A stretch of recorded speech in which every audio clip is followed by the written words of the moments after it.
La mañana en que Javier Sandoval descubrió que su vida era una mentira, el cielo de Madrid amaneció despejado. El sol se filtraba a través de las cortinas del elegante ático en el barrio de Salamanca, proyectando líneas doradas sobre el suelo de mármol. Javier observaba su reflejo en el espejo mientras ajustaba su corbata de seda italiana. A sus 52 años, su cabello entrecano y rostro anguloso le conferían un aire distinguido que combinaba a la perfección con su traje hecho a medida. Como director general de Construcciones Sandoval, una de las empresas más prósperas de España, estaba acostumbrado a que todo en su vida funcionara con la misma precisión que los engranajes de su reloj suizo. El tintineo de su teléfono interrumpió el ritual. Era un mensaje de un número desconocido. «Sé quién eres realmente. Tengo la prueba. Nos vemos a las 12 en el Café Gijón». Javier frunció el ceño. Probablemente otro intento de extorsión, pensó. Como figura pública, había aprendido a lidiar con amenazas vacías. Sin embargo, algo en el tono del mensaje le provocó un escalofrío que no pudo ignorar. Mientras el ascensor descendía hacia el garaje, Javier repasó mentalmente los detalles del día. Tenía una reunión importante con inversores japoneses, un almuerzo con el alcalde y una cena benéfica. No había espacio para distracciones. Su asistente, Carmen, le esperaba junto a su Mercedes negro, sosteniendo una carpeta con los informes del día y un café americano. «Buenos días, señor Sandoval. Tiene 15 minutos antes de la videoconferencia con Tokio», dijo Carmen con su eficiencia habitual. Sin embargo, algo en su expresión parecía diferente. ¿Era preocupación lo que detectaba en sus ojos? «¿Ocurre algo, Carmen?», preguntó Javier mientras tomaba el café. Carmen dudó un instante. «Ha llamado su hermana, señor». Parecía alterada. Javier se detuvo en seco. «Yo no tengo hermanas, Carmen. Debe ser un error». «Lo siento, señor. Dijo llamarse Isabel y que era urgente». Carmen le extendió un papel con un número apuntado. Un nudo se formó en la garganta de Javier. Isabel era el nombre de la mujer que aparecía en sus pesadillas recurrentes. Una niña con su mismo rostro gritando, mientras él se alejaba en un coche oscuro. Siempre había asumido que era producto de su imaginación, un residuo de alguna película olvidada. Con manos temblorosas, guardó el papel en su bolsillo. «Cancela la reunión con los japoneses. Diles que surgió una emergencia familiar». «Pero, señor, llevan meses preparando esta visita». «Hazlo, Carmen». Su voz resonó con una autoridad que no admitía réplica. Carmen asintió y se alejó para hacer las llamadas. Javier condujo su Mercedes a través del tráfico matutino de Madrid con la mente en ebullición. Primero el mensaje anónimo y ahora una supuesta hermana.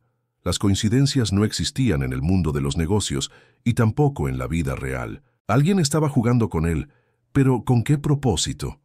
El Café Gijón, con su fachada clásica y sus mesas de mármol, había sido testigo de encuentros literarios y políticos durante décadas. Javier eligió una mesa apartada y pidió un cortado que no tenía intención de beber. Sus ojos escudriñaban cada rostro que entraba por la puerta. A las 12:05, una mujer de unos 70 años con cabello blanco recogido en un moño elegante y ojos penetrantes entró al café. A pesar de su edad, se movía con la dignidad de quien ha ostentado poder. Sus ojos, del mismo tono avellana que los de Javier, escanearon el lugar hasta encontrarlo. Javier sintió que el suelo se movía bajo sus pies. Conocía a esa mujer. Era Eugenia Valverde, la antigua ama de llaves de sus padres, la mujer que lo había prácticamente criado hasta los 10 años, la mujer que, según le habían dicho, había muerto en un accidente poco después de que él entrara al internado suizo. «Eugenia», murmuró Javier, incapaz de ocultar su shock, «estás viva». La mujer se sentó frente a él, colocando sobre la mesa un sobre manila desgastado. «Siempre viva, Javier, aunque para ti y tu familia fue más conveniente que estuviera muerta». «¿De qué hablas?» «Mi madre me dijo que habías fallecido en un accidente de coche».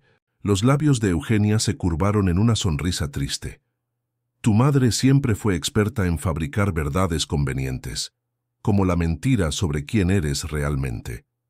Javier sintió una presión en el pecho. «Si has venido a extorsionarme, No quiero tu dinero, Javier. He venido a cumplir una promesa que hice hace más de 40 años. Eugenia empujó el sobre hacia él. Ábrelo. Con dedos indecisos, Javier extrajo los contenidos. Una partida de nacimiento amarillenta. La suya. Pero algo estaba mal. Donde debería aparecer el nombre de Fernando Sandoval como su padre, figuraba otro nombre, Antonio Reyes. Y había algo más. El documento mencionaba el nacimiento de gemelos. Javier e Isabel. La sangre abandonó su rostro. Esto es una falsificación, susurró. Es el original. El documento que conoces es la falsificación. Eugenia extrajo más papeles, fotografías viejas de 2 bebés idénticos, recortes de periódicos, sobre un incendio en los suburbios de Madrid que había cobrado varias vidas, incluidas las de Antonio Reyes y su esposa. Tus verdaderos padres murieron en ese incendio. Isabel y tú sobrevivisteis. Fernando y Elena Sandoval no podían tener hijos, y Fernando era socio del bufete que gestionaba la herencia de tus padres. Vieron una oportunidad. Los ojos de Eugenia brillaban con lágrimas contenidas. Te adoptaron a ti, el varón, y arreglaron para que Isabel fuera enviada a un orfanato. Javier se levantó bruscamente, derramando el café sobre la mesa. Basta, esto es absurdo. Mis padres jamás... Siéntate, por favor, dijo Eugenia con calma. Hay más. Contra su voluntad, Javier volvió a sentarse. Su mundo, tan cuidadosamente construido, comenzaba a desmoronarse a su alrededor. Isabel creció en el sistema de acogida, sin privilegios, sin contactos, sin el apellido Sandoval. Eugenia sacó una última fotografía.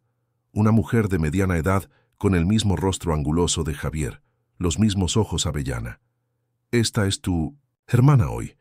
Vive en Vallecas, trabaja como enfermera en el Hospital 12 de Octubre. Ha criado sola a un hijo, tu sobrino, que ahora tiene 28 años. Javier tomó la fotografía con manos temblorosas. Era como mirarse en un espejo distorsionado por el género y el tiempo. ¿Por qué ahora, Eugenia? ¿Por qué después de tantos años? ¿Por qué me estoy muriendo, Javier? Cáncer. Me quedan pocos meses. Eugenia cubrió la mano de Javier con la suya. Y porque tu hermana te necesita. Su hijo, Miguel, necesita un trasplante de médula ósea. Los hermanos suelen ser compatibles. La noticia golpeó a Javier como un puñetazo físico. Esto es demasiado, no puedo procesar esto. Lo entiendo, pero no tenemos tiempo, Javier. Miguel está cada vez más débil, e Isabel ha agotado todos sus recursos. En ese momento, el teléfono de Javier vibró con insistencia. Era Carmen, seguramente preguntándose por qué no había regresado para la reunión con el alcalde. La vida que conocía le reclamaba, pero la verdad frente a él exigía una respuesta. ¿Dónde puedo encontrarla?, preguntó finalmente. Trabaja en el turno de tarde hoy. Estará en el hospital hasta las 10. Javier asintió lentamente. Gracias. Eugenia, por la verdad, no me agradezcas todavía, respondió la anciana levantándose con dificultad. La verdad apenas comienza a desenredarse, y hay secretos más oscuros que aún deben salir a la luz. Mientras observaba a Eugenia alejarse, Javier comprendió que su vida jamás volvería a ser la misma.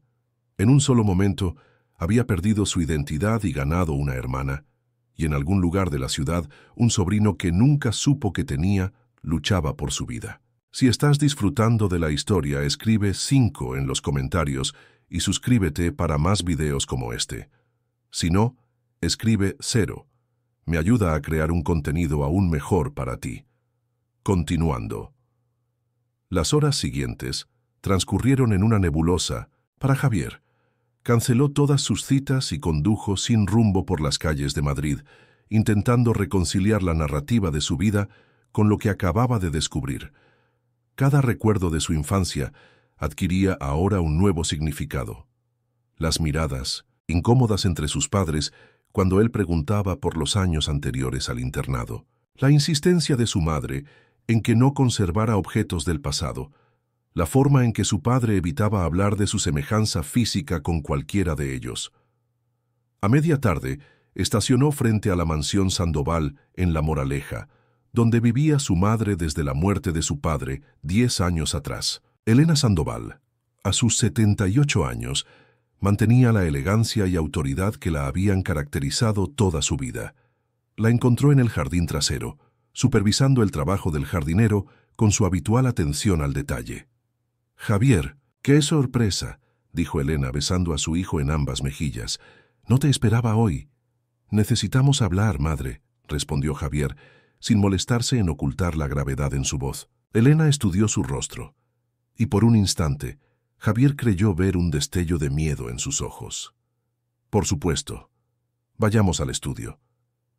El estudio había sido el santuario de su padre, un espacio de madera oscura y libros encuadernados en piel que siempre había intimidado a Javier de niño. Elena se sentó en el sillón de cuero y sirvió 2 copas de coñac. «Habla, hijo, te escucho». Javier extrajo la partida de nacimiento de su bolsillo y la colocó sobre la mesa. «Quiero la verdad». Elena apenas miró el documento. Su rostro se endureció, adquiriendo la expresión impenetrable que Javier recordaba de sus discusiones con su padre. «Veo que Eugenia finalmente decidió hablar». «Entonces es cierto». No era una pregunta. «Es complicado, Javier». «¿Complicado?». La voz de Javier se elevó. «¿Robar un bebé y abandonar a su hermana es complicado?». Elena tomó un sorbo de coñac, y Javier notó que su mano temblaba ligeramente. «Tu padre y yo no podíamos tener hijos. Lo intentamos. Durante años. Tratamientos, especialistas en el extranjero. Nada funcionó. Fernando estaba desesperado por un heredero para el apellido Sandoval. Así que decidieron comprar uno. No fue así». Elena se levantó y caminó hacia la ventana. «Antonio Reyes era cliente de tu padre, un hombre sencillo, trabajador, que había invertido sus ahorros en un pequeño restaurante. Cuando el edificio se incendió, Fernando se encargó personalmente del caso. Descubrió que los gemelos habían sobrevivido y estaban en el hospital, sin familia que los reclamara. ¿Y vio una oportunidad de negocio?». La amargura en la voz de Javier era palpable. «Vio una oportunidad para todos. Nosotros queríamos un hijo. Tú necesitabas una familia». «¿Y qué hay de Isabel? También necesitaba una familia, ¿no?». Elena se giró para mirarlo, su rostro una máscara de compostura. «Las niñas siempre encuentran familias más fácilmente. Además, no podíamos adoptar a ambos sin levantar sospechas.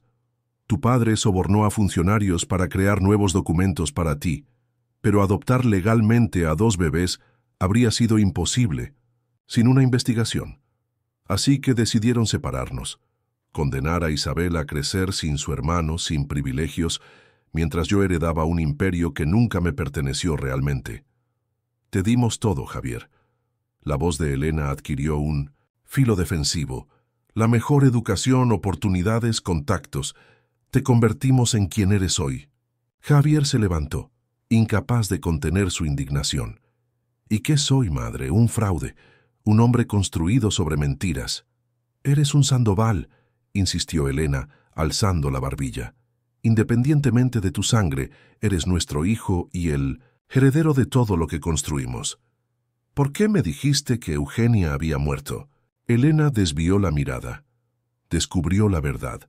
Amenazó con contactar a los servicios sociales. Tu padre le pagó para que desapareciera, pero era más seguro que creyeras que había fallecido. ¿Y el incendio? ¿Fue realmente un accidente? Un silencio pesado cayó entre ellos. Elena volvió a sentarse, repentinamente exhausta. «No hagas preguntas cuyas respuestas no quieres conocer, Javier». Un escalofrío recorrió su espina dorsal. «Dios mío, ¿qué hizo padre?». «Fernando hizo lo necesario para proteger a esta familia, para darte el futuro que merecías». Javier sintió náuseas. ¿El futuro que merecía? ¿A costa de las vidas de mis verdaderos padres? ¿A costa de la vida de mi hermana? «Isabel está viva», respondió Elena con frialdad, «y por lo que sé ha llevado una vida digna». «Su hijo está muriendo», dijo Javier. «Mi sobrino necesita un trasplante de médula».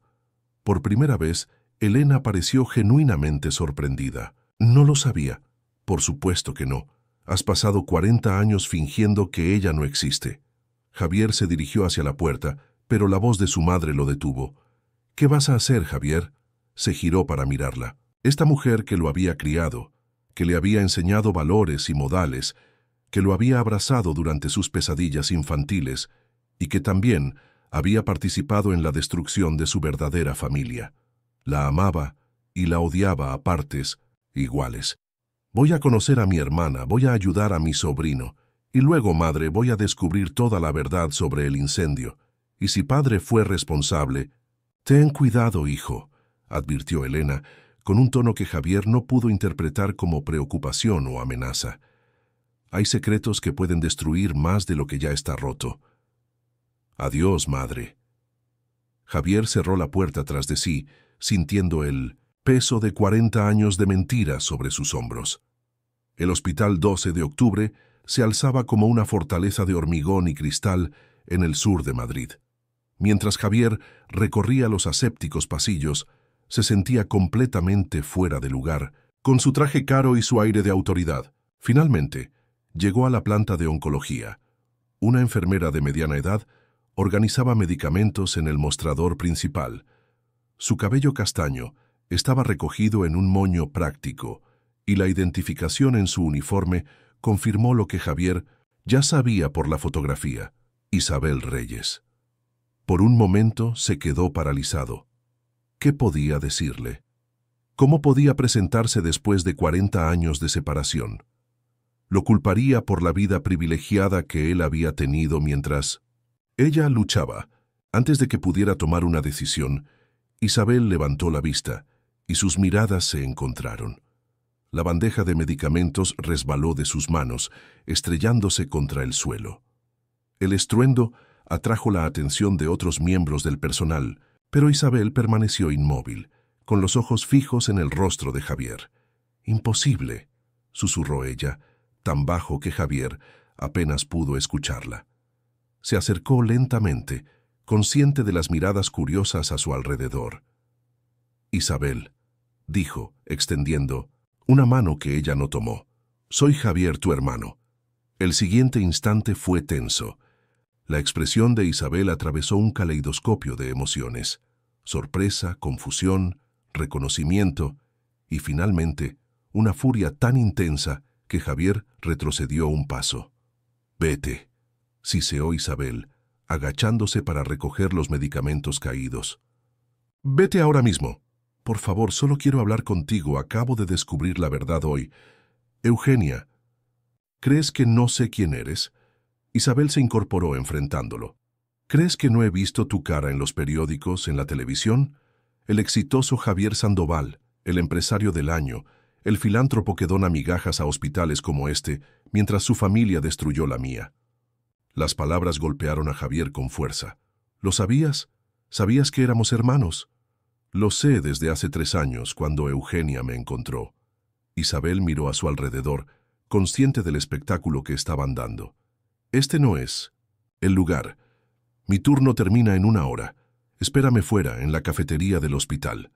Javier asintió, agradecido por la oportunidad, por pequeña que fuera. «Estaré allí». La hora siguiente fue la más larga de su vida. Javier observaba el ir y venir de médicos, pacientes y familiares, todos envueltos en sus propios dramas personales. ¿Cuántas otras mentiras, tragedias y secretos se ocultaban tras esos rostros anónimos? Finalmente, Isabel apareció en la puerta de la cafetería. Se había cambiado el uniforme por ropa sencilla: jeans, una blusa desgastada y zapatillas cómodas. Sin la distracción del uniforme, el parecido entre ambos era aún más evidente. Tenían la misma estructura ósea, los mismos ojos avellana, la misma forma de levantar una ceja cuando evaluaban a alguien. Isabel se sentó frente a él, rechazando su oferta de un café con un gesto cortante. «Tengo 15 minutos antes de visitar a mi hijo. Habla». «Miguel», dijo Javier suavemente. «Eugenia me habló de él, de su enfermedad. Leucemia mieloide aguda, diagnosticada hace 8 meses. La voz de Isabel era clínica, profesional, pero Javier detectó el dolor subyacente. «Necesita un trasplante. De médula ósea yo no soy compatible. Quiero ayudar», dijo Javier sin titubear. «Quiero hacerme las pruebas de compatibilidad». Isabel lo estudió con una mirada penetrante. ¿Por qué? Porque es mi sobrino, porque es lo correcto. ¿Lo correcto? Isabel soltó una risa sin humor. ¿Desde cuándo te preocupa lo correcto, Javier? Tu familia me abandonó en un orfanato, mientras tú crecías entre lujos. ¿Dónde estaba lo correcto entonces? Javier se inclinó hacia adelante, su voz intensa pero controlada. Yo no sabía nada, Isabel. Créeme, me enteré de tu existencia hoy. Me criaron haciéndome creer que era hijo biológico de Fernando y Elena Sandoval. Descubrí nuestra verdadera identidad hace unas horas. Algo en su tono debió convencer a Isabel, porque su expresión se suavizó ligeramente. ¿Y ahora qué? ¿Esperas que te reciba con los brazos abiertos? ¿Que olvidemos 40 años de separación? No espero nada, respondió Javier con honestidad. Solo quiero ayudar a Miguel. Y si me lo permites, conocerte. Eres mi única familia real. Isabel apretó los labios, luchando visiblemente contra sus emociones. No necesitamos tu caridad, Javier. Hemos sobrevivido sin ti todos estos años. No es caridad, es familia. Javier extrajo una tarjeta de su cartera y la deslizó sobre la mesa. Este es mi número personal. Llámame cuando estés lista. Mientras tanto, me haré las pruebas de compatibilidad. Si puedo ayudar a Miguel, lo haré, con o sin tu aprobación. Se levantó, entendiendo que había empujado demasiado. Demasiado. Pronto. Pero antes de marcharse, añadió, una cosa más. Creo que nuestros padres no murieron en un accidente. Creo que Fernando Sandoval pudo estar involucrado en el incendio.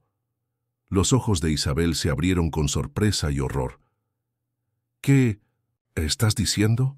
Aún no lo sé con certeza, pero lo descubriré. Javier sostuvo su mirada. Te lo prometo. Mientras se alejaba, Javier notó que Isabel no había tirado su tarjeta. Era un comienzo minúsculo, pero era algo. Esa noche, en el silencio de su ático, Javier abrió la caja, fuerte oculta tras un cuadro en su despacho. Entre documentos legales y objetos de valor, encontró una pequeña caja de madera que había pertenecido a su padre. Nunca había sentido la necesidad de abrirla, respetando la privacidad de Fernando, incluso después de su muerte. Pero ahora, la verdad era más importante que el respeto. Dentro encontró fotografías antiguas, documentos legales y un USB. Conectó el dispositivo a su ordenador y descubrió una serie de carpetas meticulosamente organizadas. Una de ellas llevaba el nombre Reyes. Con el corazón acelerado, Javier abrió los archivos. Lo que encontró le heló la sangre. Informes detallados sobre el restaurante de Antonio Reyes, inspecciones que indicaban problemas eléctricos, documentos que probaban que Fernando había bloqueado las renovaciones necesarias, y finalmente, un informe de un investigador privado confirmando que el incendio había sido provocado para parecer un accidente. Su padre, el respetado Fernando Sandoval, no solo había robado a un niño y abandonado a su hermana, había ordenado el asesinato de sus padres biológicos, pero había más. Según los documentos, Elena no había sido una simple espectadora. Había sido ella quien contrató al hombre que provocó el incendio, quien planificó cada detalle para adquirir al heredero que tanto ansiaban. El teléfono de Javier sonó, sacándolo de su conmoción. Era un número desconocido. Con manos temblorosas respondió. «Necesito verte», dijo la voz de Isabel sin preámbulos. «Ahora. ¿Qué ha pasado?» «Miguel ha empeorado. Y he recibido una visita de madre, de Elena». Javier se quedó helado. «¿Qué?» Dijo que lo sabía todo, sobre Miguel, sobre nosotros. Me amenazó, Javier. Dijo que si tú y yo nos uníamos, lo lamentaríamos. La voz de Isabel se quebró. «Tengo miedo». «¿Dónde estás?» «En el hospital. Habitación 412. Voy para allá, no abras la puerta a nadie más». Mientras Javier conducía a toda velocidad por las calles nocturnas de Madrid, un pensamiento terrible se formó en su mente. Su madre, la mujer que había orquestado un incendio mortal 40 años atrás para conseguir un hijo, ¿hasta dónde llegaría para proteger sus secretos ahora? ¿Y continuará esta historia? Descúbrelo en el próximo episodio. La sala de oncología del hospital estaba sumida en una quietud inquietante cuando Javier llegó. El pasillo, iluminado por luces fluorescentes que conferían a todo un tono irreal, estaba desierto excepto por una enfermera que dormitaba en el mostrador. Javier se detuvo frente a la habitación 412, respiró hondo y llamó suavemente. La puerta se abrió apenas unos centímetros. El rostro tensó de Isabel apareció en la rendija, relajándose ligeramente al reconocerlo. Abrió más la puerta, permitiéndole entrar. La habitación era pequeña pero digna. Una cama, un sillón, desgastado, algunas plantas y fotografías que intentaban humanizar el espacio clínico. En la cama, conectado a monitores y con una vía intravenosa en el brazo, yacía un joven de unos 28 años. A pesar de la palidez enfermiza y la delgadez extrema, el parecido familiar era evidente. Miguel tenía los mismos rasgos definidos de los reyes, los mismos ojos avellana, aunque ahora estaban cerrados en un sueño inquieto. «Está sedado», explicó Isabel en voz baja. «La fiebre empeoró esta tarde». Javier se acercó a la cama, sintiendo una opresión en el pecho. Este joven era su sobrino, su sangre, un desconocido hasta hace unas horas y ahora una responsabilidad que sentía profundamente suya. «Es muy guapo», murmuró Javier. «Se parece a su padre», respondió Isabel automáticamente. Luego añadió, «Y a ti, y a mí». «¿Qué dijo exactamente Elena?», preguntó Javier sin apartar la mirada de Miguel. Isabel se sentó en el borde de la cama, tomando la mano de su hijo entre las suyas. «Llegó hace 3 horas, como si tuviera todo el derecho a estar aquí. Ni siquiera llamó, simplemente entró». Su voz temblaba de indignación.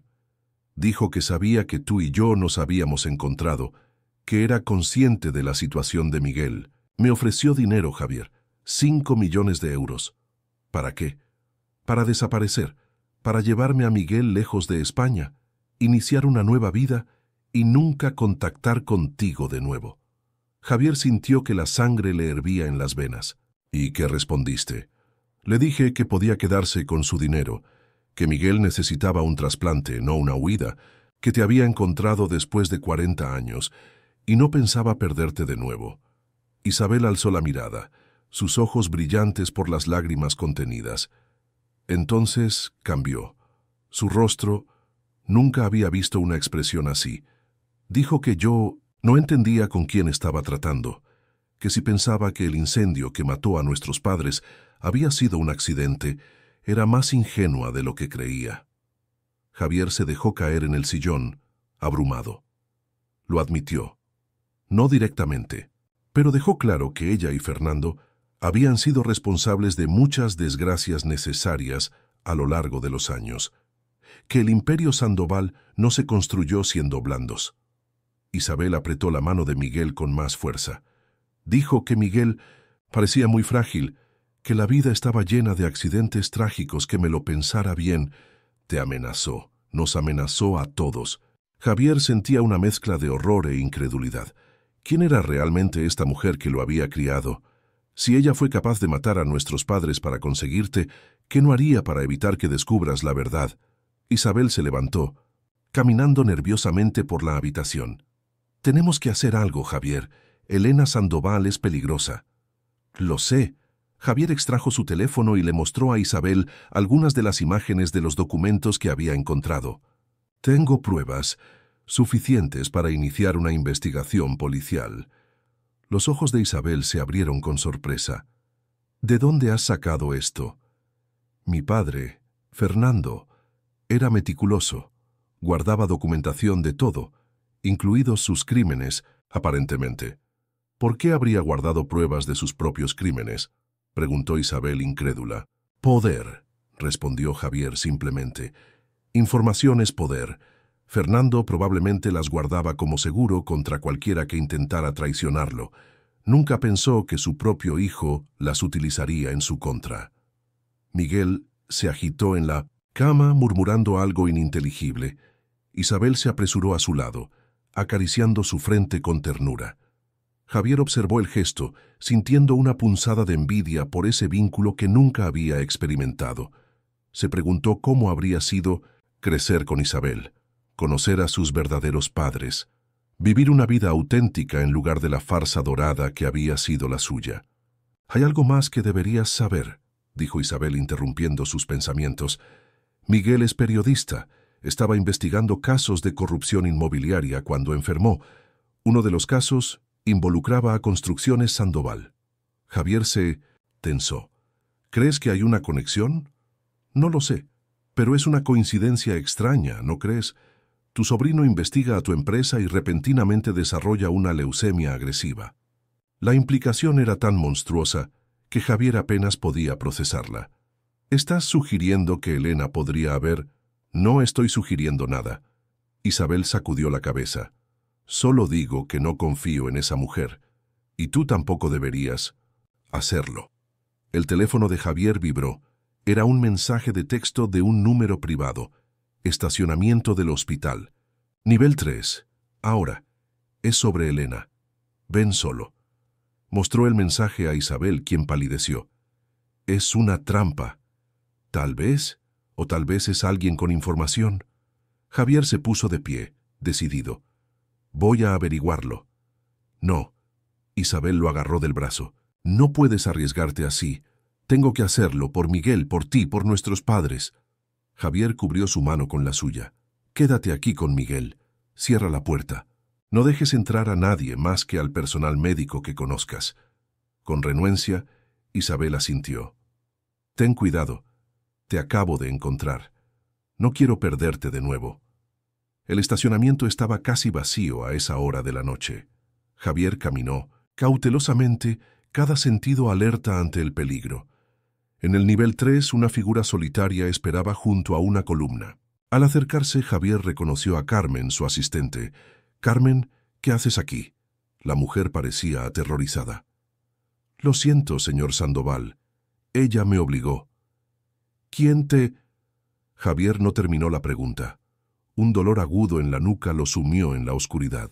Cuando recuperó la conciencia, Javier estaba sentado en una silla, sus manos atadas a la espalda. Estaba en una habitación industrial, posiblemente una bodega o un almacén abandonado.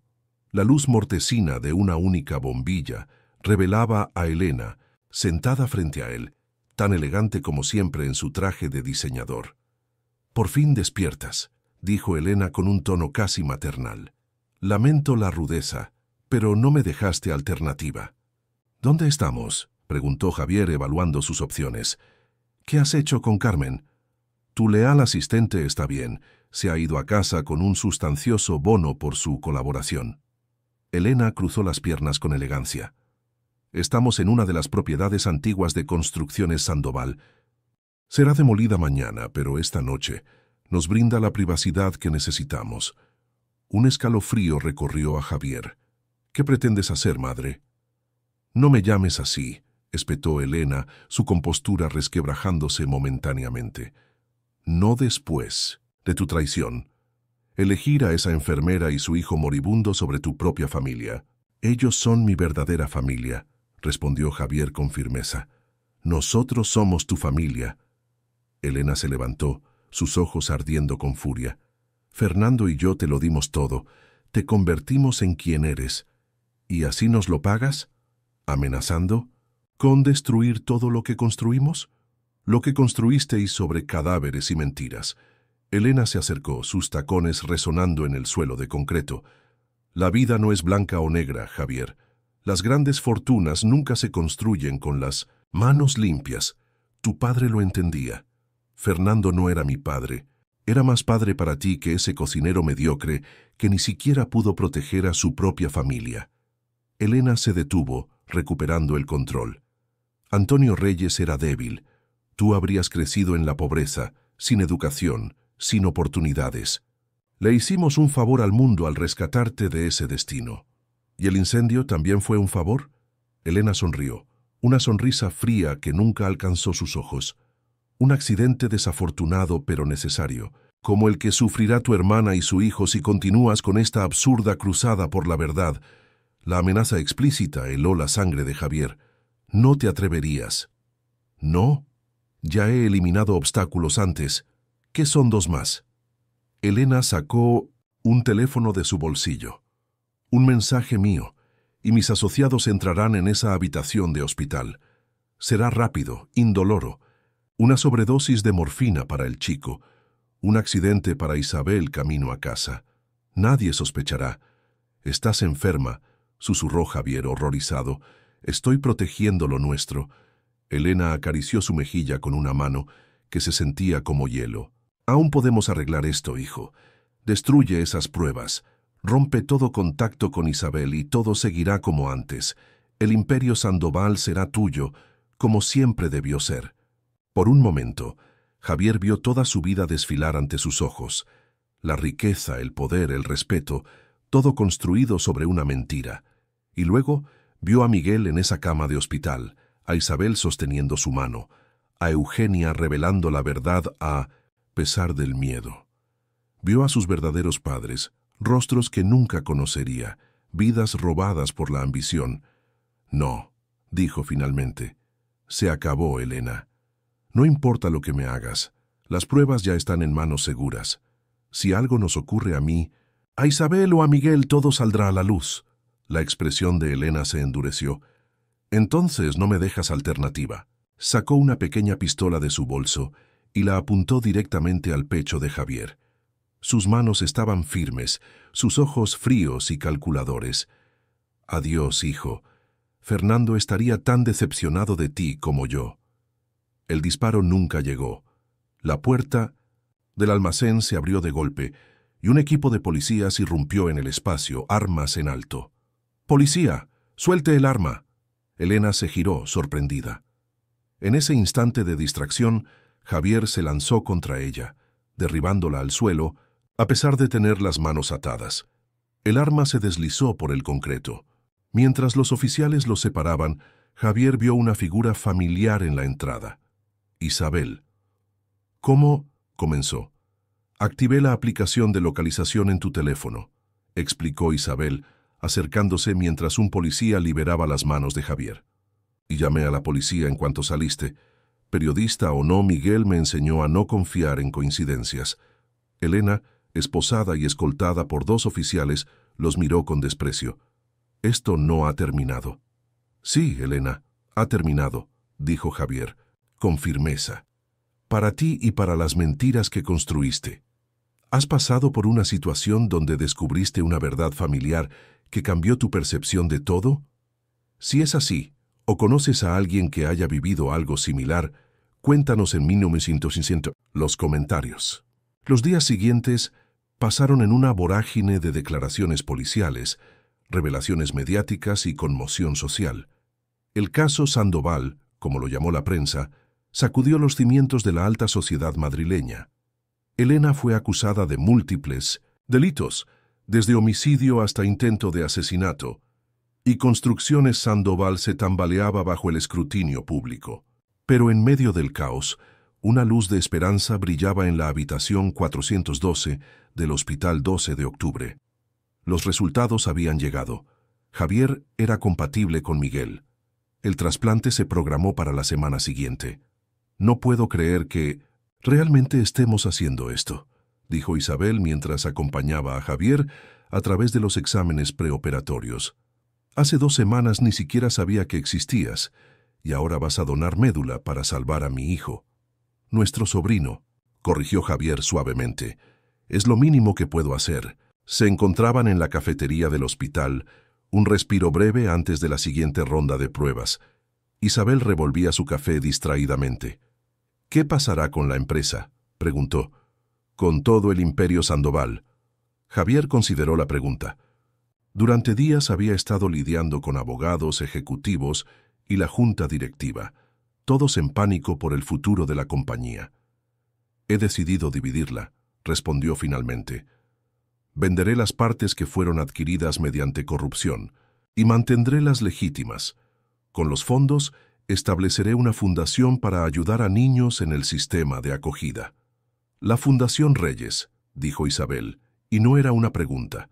Javier asintió. En honor a nuestros padres, para asegurar que ningún otro niño sea separado de su familia como lo fuimos nosotros. Isabel extendió su mano sobre la mesa, tomándola de Javier. Era la primera vez que iniciaba contacto físico entre ellos. Me habría gustado conocerlos. A nuestros padres. A mí también, susurró Javier. Pero al menos nos encontramos nosotros. Es más de lo que creí posible hace una semana. El día del trasplante, Javier despertó con una extraña sensación de paz. La ansiedad y el miedo, que habían sido sus compañeros constantes desde el descubrimiento de la verdad, se habían disipado, reemplazados por un propósito claro. Hoy, literalmente, daría una parte de sí mismo para salvar a su sobrino. Miguel estaba despierto cuando Javier entró en su habitación para la visita previa al procedimiento. A pesar de su debilidad, había una chispa de vida en sus ojos que no había estado allí antes. «Así que eres mi tío millonario», dijo Miguel con una débil sonrisa. «Mamá me ha contado todo». «Exmillonario, probablemente», respondió Javier, sentándose junto a la cama. «Las acciones de Sandoval están cayendo como piedras». «Lo siento, yo no», Javier sonrió. «Resulta que hay cosas más importantes que el dinero, como la familia». Miguel estudió su rostro, como buscando algo. «Mamá dice que te pareces a mi abuelo, a Antonio». «¿De verdad?» Javier sintió una emoción inesperada. «No tengo ninguna foto de él». «Yo sí», Miguel señaló hacia la mesita de noche. «En ese álbum». Con manos temblorosas, Javier abrió el pequeño álbum. Allí, en fotografías descoloridas, estaban Antonio y María Reyes. Joven, sonriente, con el mismo mentón definido y ojos brillantes que Javier veía cada mañana en el espejo.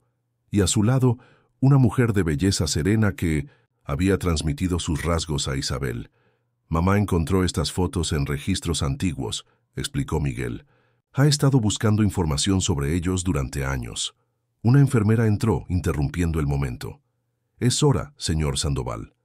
Javier cerró el álbum y lo devolvió a la mesita. «Deséame suerte», dijo a Miguel. «No la necesitas», respondió el joven. «Somos familia. Esto funcionará». Y así fue. El procedimiento transcurrió sin complicaciones.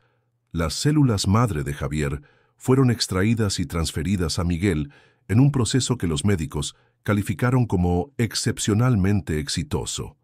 Ahora comenzaba la espera, la delicada recuperación, los días de incertidumbre hasta confirmar que el cuerpo de Miguel aceptaba el trasplante. Durante esos días, Isabel y Javier se turnaban para acompañar a Miguel. Hablaban durante horas, reconstruyendo 40 años de separación, descubriendo coincidencias asombrosas. Ambos amaban el mismo tipo de música, tenían la misma alergia a las fresas, compartían una pasión por los rompecabezas difíciles. «Siempre sentí que me faltaba algo», confesó Isabel una noche mientras Miguel dormía. «Como si una parte de mí estuviera en otro lugar». «Yo tenía pesadillas», respondió Javier, «sobre una niña que se parecía a mí, gritando mientras me alejaban de ella. Ahora sé que eran recuerdos». 3 semanas después del trasplante, los médicos confirmaron lo que todos esperaban. El cuerpo de Miguel estaba respondiendo positivamente. El camino hacia la recuperación total sería largo, pero el pronóstico era esperanzador. Ese mismo día, Eugenia falleció pacíficamente en su casa. Había resistido lo suficiente para ver a los gemelos reunidos, para asegurarse de que la verdad saliera a la luz. Su funeral fue sencillo pero digno. Isabel y Javier permanecieron juntos frente a su tumba, agradecidos por la mujer que había arriesgado todo para reunirlos. «¿Qué harás ahora?», preguntó Isabel mientras dejaban el cementerio. Javier miró hacia el horizonte de Madrid, la ciudad que había sido escenario de su vida falsa y ahora era testigo de su renacimiento. «Empezar de nuevo», respondió. «Sin mentiras, sin secretos. Quizás abrir un restaurante pequeño en honor a nuestro padre. ¿Y tú?». Isabel sonrió. «Seguiré siendo enfermera. Es lo que soy. Pero Miguel necesitará tiempo para recuperarse completamente. Estaba pensando, quizás podrías ayudarme con él. Has perdido 40 años de ser tío».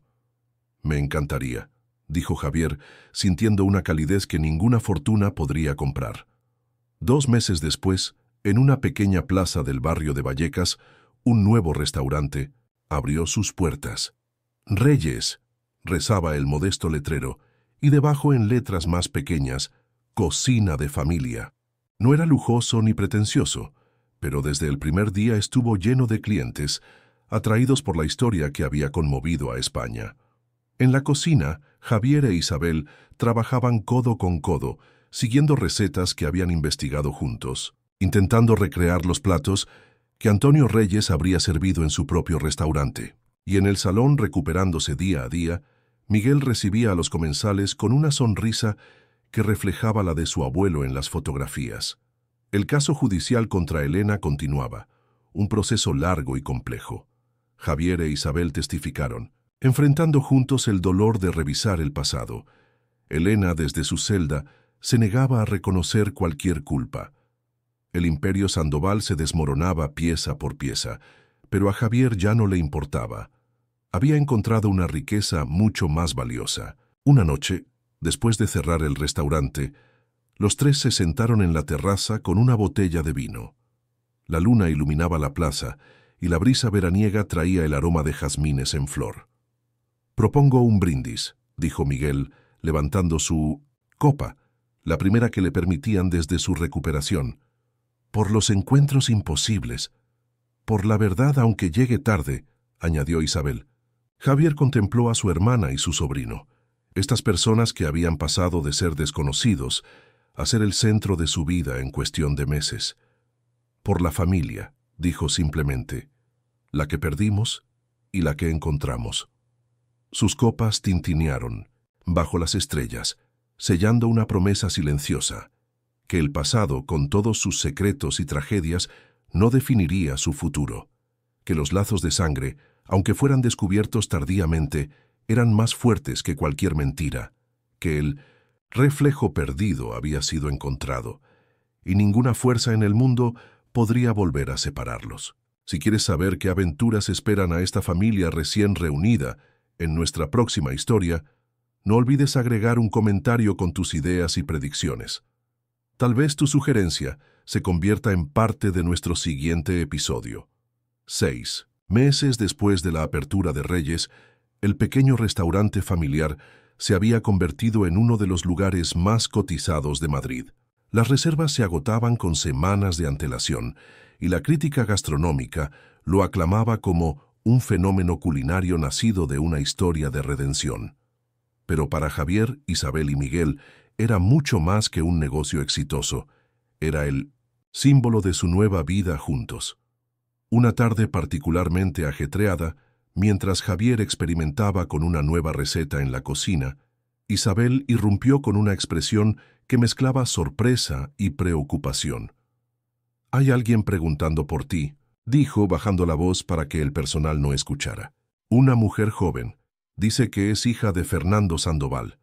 Javier dejó caer el cucharón que sostenía. «¿Qué? Fernando no tenía otros hijos». «Eso creíamos nosotros también». Isabel señaló discretamente hacia el comedor. «Está en la mesa 7». Con el corazón acelerado, Javier se asomó desde la cocina. En la mesa indicada, una mujer de unos 30 años esperaba nerviosamente. Su cabello rubio y ojos claros no se parecían en nada a los Sandoval, pero había algo en la forma de su mentón, en la elegancia de sus movimientos, que le resultaba perturbadoramente familiar. «¿Qué quiere?», preguntó Javier limpiándose las manos en el delantal. «Hablar contigo.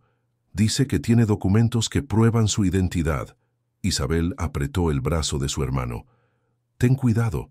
Podría ser una trampa de Elena». Javier asintió. «¿Miguel está al tanto?» «Está en la universidad. Tiene examen hoy». Tras un momento de duda, Javier se quitó el delantal y se dirigió hacia la mesa. La mujer levantó la mirada al verlo acercarse y sus ojos se llenaron de lágrimas. «¿Javier Sandoval?», preguntó con voz temblorosa. «Sí. ¿Y usted es?» «Lucía. Lucía Morales». La mujer extendió una mano temblorosa. «Según mi certificado, de nacimiento original, Lucía Sandoval». Javier se sentó frente a ella, manteniendo una expresión neutral, a pesar de la tormenta de preguntas que se arremolinaba en su interior. «Explíquese, por favor». «Mi madre era la secretaria de Fernando Sandoval a finales de los años 80, comenzó Lucía sacando un sobre de su bolso. «Tuvieron una aventura. Cuando ella quedó embarazada, Fernando le pagó para que desapareciera.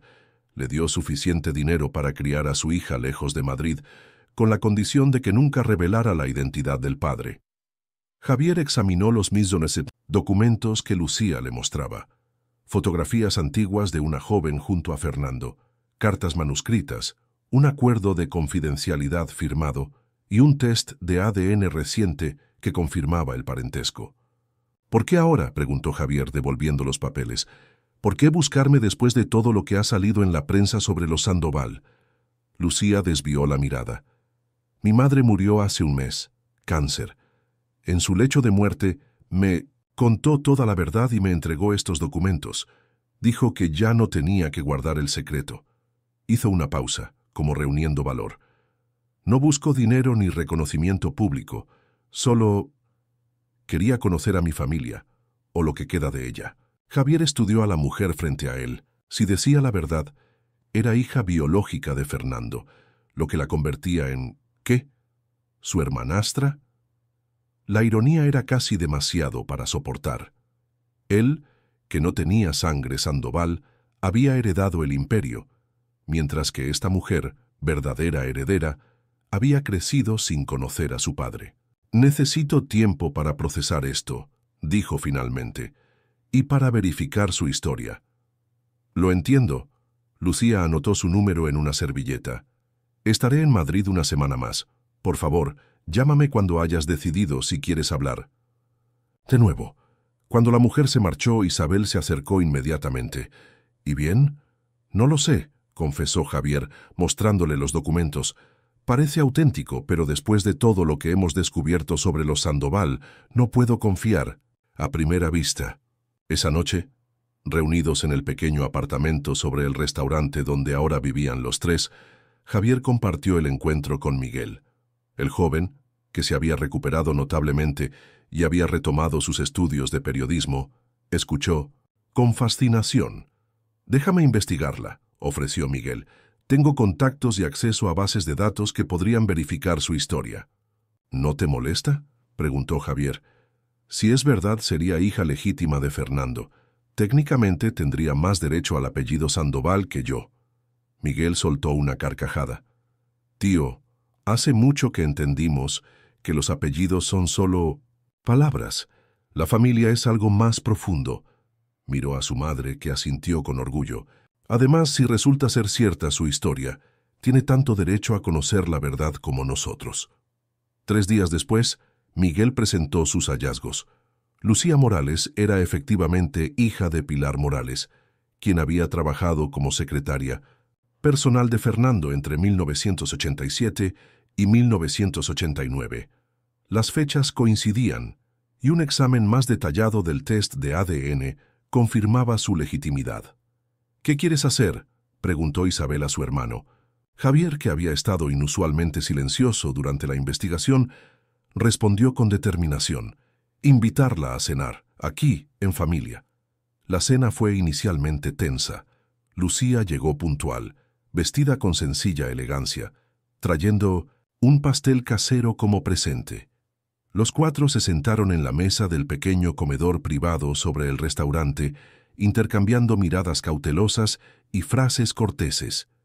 Fue Miguel quien rompió el hielo, con la naturalidad de quien no carga con décadas de secretos y mentiras. «Entonces, ¿qué se siente descubrir que eres hija de un magnate corrupto que mandó asesinar a gente?» «¡Miguel!», exclamó Isabel horrorizada, pero Lucía rompió a reír, una risa genuina que disipó la tensión. «Honestamente, es como despertar un día y descubrir que eres el villano en una telenovela sin haberlo pedido». Javier sonrió. «Bienvenida al club». A medida que avanzaba la noche, las barreras fueron cayendo. Lucía les contó sobre su vida en Valencia, donde su madre la había criado trabajando como contable. Cómo había estudiado arquitectura, se había casado joven y divorciado poco después. Cómo nunca había sospechado la verdadera identidad de su padre hasta el final. «Lo más extraño», confesó, «es que siempre admiré a Construcciones Sandoval desde lejos. Estudié sus edificios en la universidad, soñaba con trabajar allí algún día». Miró a Javier con ojos brillantes. «¿No es eso lo que llaman ironía?». La vida está llena de esas vueltas, respondió Isabel sirviendo más vino. Hace un año yo era una enfermera agotada cuidando sola a mi hijo enfermo. Ahora tengo un hermano, un restaurante exitoso, y Miguel está en remisión. Miguel levantó su copa. Y ahora una... ¿Qué eres exactamente de mí, Lucía? Tía política, prima lejana. Las relaciones familiares son complicadas cuando tu tío es adoptado y tu recién descubierta tía es hija biológica del hombre que le robó su identidad.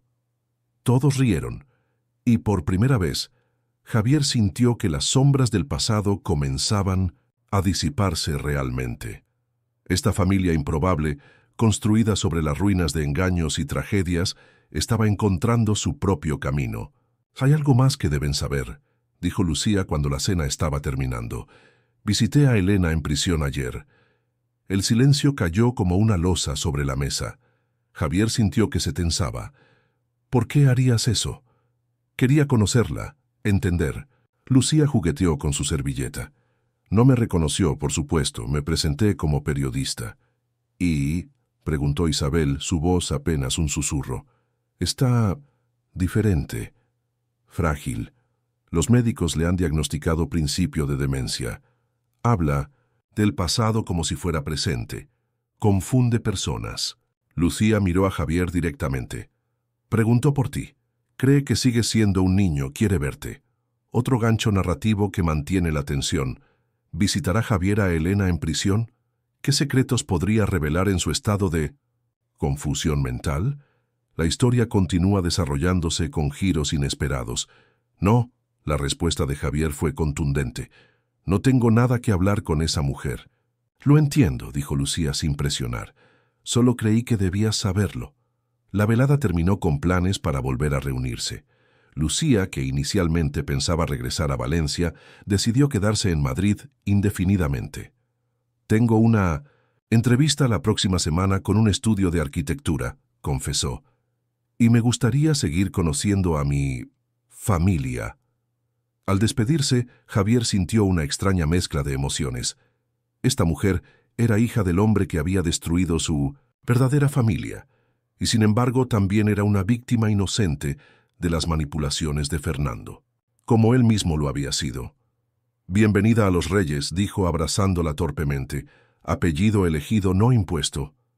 En las semanas siguientes, Lucía se integró gradualmente en sus vidas, consiguió el trabajo en Madrid y comenzó a ayudar con el diseño de la expansión del restaurante.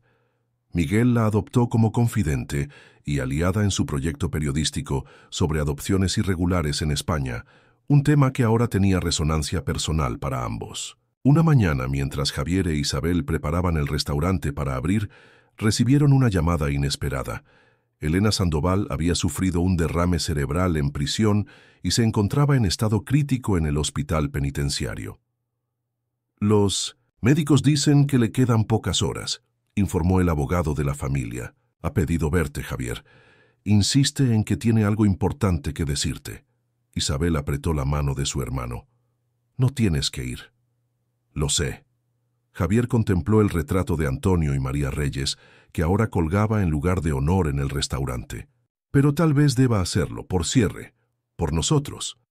El hospital penitenciario era un lugar sombrío, con guardias en cada esquina y un ambiente opresivo que pesaba sobre los hombros. La habitación de Elena era austera. Una cama, un monitor cardíaco, una ventana con barrotes. La mujer que yacía conectada a tubos y cables apenas se parecía a la imponente Elena Sandoval que había conocido toda su vida. Su cabello, antes perfectamente teñido, mostraba ahora raíces blancas. Su rostro, demacrado y pálido, parecía haber envejecido décadas en meses.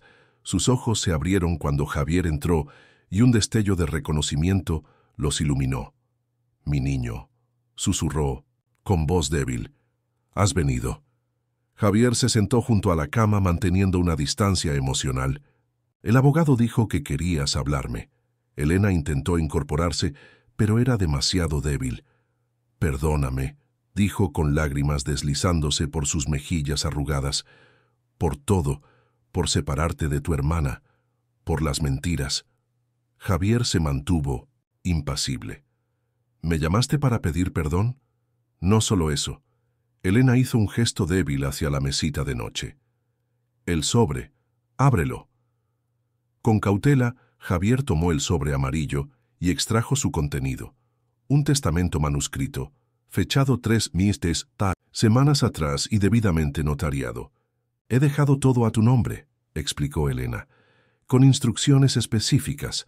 La mitad de la fortuna Sandoval debe ir a un fideicomiso para Isabel y Miguel, la otra mitad para la Fundación Reyes que has creado.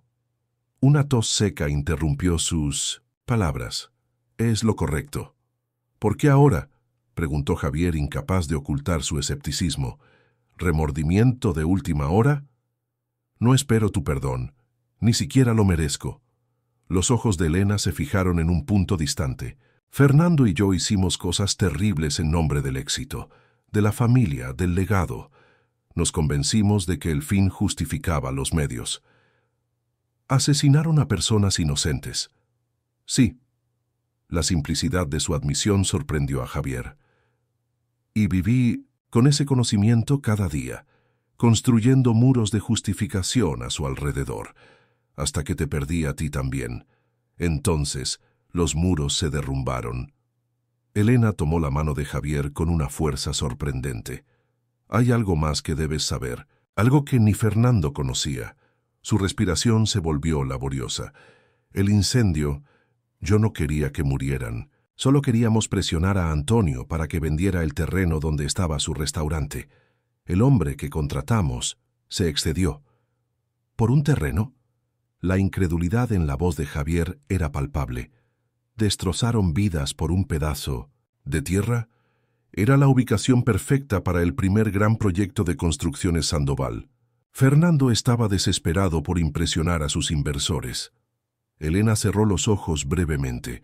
Cuando supimos del incendio, de las muertes, Fernando quiso abandonarlo todo. Fui yo quien insistió en seguir adelante, en aprovechar la situación para adoptar al niño que tanto deseábamos. ¿Y qué hay de Isabel? ¿Por qué abandonarla? Egoísmo puro. Queríamos un varón para el apellido Sandoval.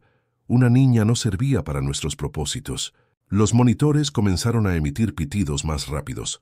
Fernando nunca supo que había estado allí esa noche, que vi a los gemelos abrazados en la ambulancia, que fui yo quien ordenó separarlos. El peso de esta última confesión cayó como una losa sobre el pecho de Javier. La mujer moribunda frente a él había orquestado cada aspecto de la tragedia que había definido sus vidas. «El terreno», continuó Elena, su voz apenas audible ahora, «donde estaba el restaurante de tu padre. Nunca lo vendimos. Fernando no. Pudo. Está en la calle Mesón de Paredes 23. Las escrituras están en la caja fuerte de la mansión». Sus ojos se fijaron en los de Javier con súbita claridad. «Devuélveselo a tu hermana. Es lo único que queda de vuestros padres». Los monitores comenzaron a sonar con más insistencia. Una enfermera entró apresuradamente, seguida por un médico. «Necesita descansar», dijo con firmeza, indicando a Javier que debía marcharse. Pero Elena agarró su mano una última vez. «Cuando naces en la pobreza como yo, crees que el dinero lo arreglará todo. Te convences de que cualquier precio es justo. Solo al final entiendes lo equivocada que estabas». Sus ojos comenzaron a cerrarse. «Dile a Lucía. Dile que siento no haber sido una abuela para ella». Javier salió de la habitación con la mente en ebullición. ¿Cómo sabía Elena de Lucía? ¿Había estado vigilándolos incluso desde prisión? Esa noche, reunidos en torno a la mesa familiar, Javier compartió las revelaciones con Isabel, Miguel y Lucía. El terreno en Mesón de Paredes, el testamento, las confesiones finales. ¿Deberíamos confiar en sus palabras?, preguntó Isabel, escéptica. ¿Podría ser otra manipulación? No lo creo, intervino Lucía inesperadamente. Cuando la visité, no sabía quién era yo, pero me habló de una niña rubia que visitaba en secreto cuando era pequeña. Mi otra nieta, la llamaba. Los tres la miraron sorprendidos. «¿Qué estás diciendo?», preguntó Javier. «Creo que Elena siempre supo de mi existencia», explicó Lucía, «y creo que de alguna manera retorcida intentaba protegerme, manteniéndome lejos de Fernando y del apellido Sandoval. ¿Crees que sabía lo que Fernando había hecho?, preguntó Miguel, siempre el periodista.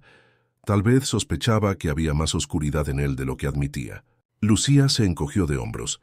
Familias disfuncionales, todos tenemos una, ¿no? A la mañana siguiente, Elena Sandoval falleció. Los periódicos dedicaron extensos artículos a su vida y crímenes, a la caída del Imperio Sandoval y al juicio que nunca llegaría a completarse. Para el público, era el final de una historia sórdida de poder y corrupción. Para los reyes, era apenas el comienzo de una nueva etapa. Una semana después, Javier, Isabel, Miguel y Lucía se encontraron frente a un edificio abandonado en la calle Mesón de Paredes. Las escrituras, tal como Elena había indicado, estaban en la caja fuerte de la mansión, junto con fotografías del restaurante original. «Sabores de Antonio», rezaba un modesto letrero sobre la entrada. «Así que aquí comenzó todo», murmuró Isabel tocando las paredes ennegrecidas por el incendio de 4 décadas atrás. «Y aquí puede continuar», respondió Javier, desplegando los planos que Lucía había diseñado. «Si estáis de acuerdo». El proyecto era ambicioso. Reconstruir el restaurante original en la planta baja, manteniendo su espíritu y nombre. Añadir un segundo local de Reyes en el primer piso, creando un puente entre el pasado y el presente. Y en los pisos superiores, la sede de la Fundación Reyes para Niños en Acogida, utilizando el dinero del testamento de Elena. «¿Qué opináis?», preguntó Javier observando las reacciones de su familia. Miguel fue el primero en hablar. «Creo que es perfecto, un homenaje y un nuevo comienzo, todo en uno. Y una forma de cerrar el círculo», añadió Isabel con lágrimas en los ojos, «de reclamar lo que era nuestro». Lucía, que había trabajado día y noche en los diseños, sonrió nerviosamente. «He incorporado elementos de la arquitectura de los años 80, cuando existía el restaurante original, pero con toques modernos para que no sea solo un monumento al pasado». Javier pasó un brazo por los hombros de su hermana. «¿Qué dices, Isabel? ¿Honramos la memoria de Antonio y María Reyes de esta manera?» «Digo que a nuestros padres les habría encantado», respondió ella, con una serenidad que había estado ausente en ella durante décadas, «y que es hora de construir un nuevo legado, uno basado en la verdad y el amor, no en mentiras y ambición». 6 meses más tarde, Sabores de Antonio reabrió sus puertas. El pequeño restaurante, reconstruido con amor y atención al detalle, se convirtió rápidamente en un punto de encuentro para el barrio. Javier e Isabel, usando recetas investigadas y otras inventadas, sirvieron platos que imaginaban que su padre habría cocinado. En las paredes, fotografías de Antonio y María Reyes sonreían a los comensales, junto a nuevas fotografías de sus hijos y nietos reunidos después de tanto tiempo. En el primer aniversario de su reencuentro, los 4 celebraron con una cena, privada en Sabores de Antonio. Miguel, completamente recuperado y ahora editor en un periódico digital, levantó su copa. «Por los reflejos perdidos que finalmente se encuentran», brindó, «y por la familia que elegimos, no solo la que nos dan». Lucía, que se había convertido en una parte indispensable de sus vidas, añadió, «por los secretos revelados y las verdades que, aunque dolorosas, nos liberan». Isabel, con una serenidad en su rostro que reflejaba la paz interior finalmente alcanzada, dijo, «por nuestros padres, que de alguna manera siguen vivos en nosotros, y por el destino, que aunque tomó caminos retorcidos, finalmente nos reunió». Javier contempló a estas 3 personas que habían transformado su vida en apenas un año. Su hermana gemela, con quien compartía mucho más que un rostro idéntico, compartían un pasado, un dolor y ahora un futuro. Su sobrino, cuya fuerza y optimismo le inspiraban cada día. Y Lucía, la inesperada adición a su familia elegida, prueba viviente de que las relaciones verdaderas trascienden los errores del pasado. «Por nosotros», dijo simplemente, «por la familia que perdimos, la que encontramos y la que construimos, por todos los reflejos perdidos y recuperados». En algún lugar, pensó, Antonio y María Reyes estarían sonriendo. Sus hijos, separados, por la ambición y la tragedia, Habían encontrado finalmente el camino de regreso el uno al otro, y el legado de amor que ellos habían iniciado continuaba, más fuerte que nunca, en las vidas entrelazadas de sus descendientes. Un reflejo nunca está realmente perdido. A veces, solo necesita tiempo para encontrar la superficie adecuada donde manifestarse nuevamente. Felicidades. Escribe 9 en los comentarios para que sepa que te quedaste hasta el final conmigo. Gracias por ver. Y hasta la historia de mañana en este mismo canal.